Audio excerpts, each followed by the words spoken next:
Beri siklino rompirmani bagai koksil sajangnai BCC ni bagai alongo chopnani saklai rekha kumati hangkoni darbarno koksil sajangnani mungkha Deepak Devnath মামলাটা রায় উদয়পুর মাননীয় additional session জাজ কোর্টে প্রদান করা হয়েছে।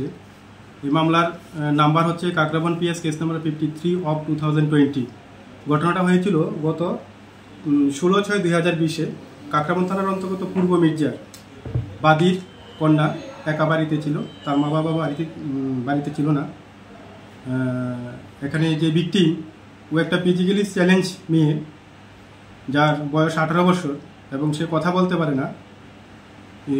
এই অবস্থায় যখন তার মা বাবা সেদিন বাড়িতে ছিল না, বিবাদী দীপক দেবনাথ পাশের নিজের এলাকারই লোক, সে বাদীর বাড়িতে ঢুকে বাদিনীর কন্যাকে বলপূর্বক তার ঘরের পেছনে নিয়ে ধর্ষণ করেছিল।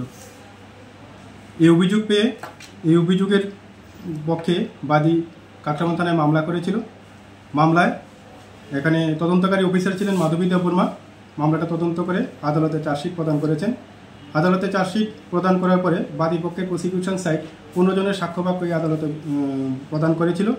প্রদান করার পরে দীর্ঘ শুনানির পরে আদালত বিবাদী দীপক দেবনাথকে আজকের দিনে সেন্টেন্স দিয়েছে, তার পানিশমেন্ট ঘোষণা করেছে।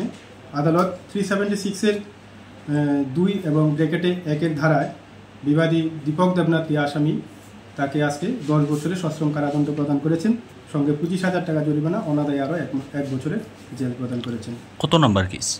মামলার নাম্বার হচ্ছে Kakraban PS case number 53 of 2020 এবং আদালত এটার নাম্বার হয়েছে ST 6 অফ 2021। আইপিসিটা ধারা হচ্ছে এখানে 376-এর ব্র্যাকেটে 1। কত বছর?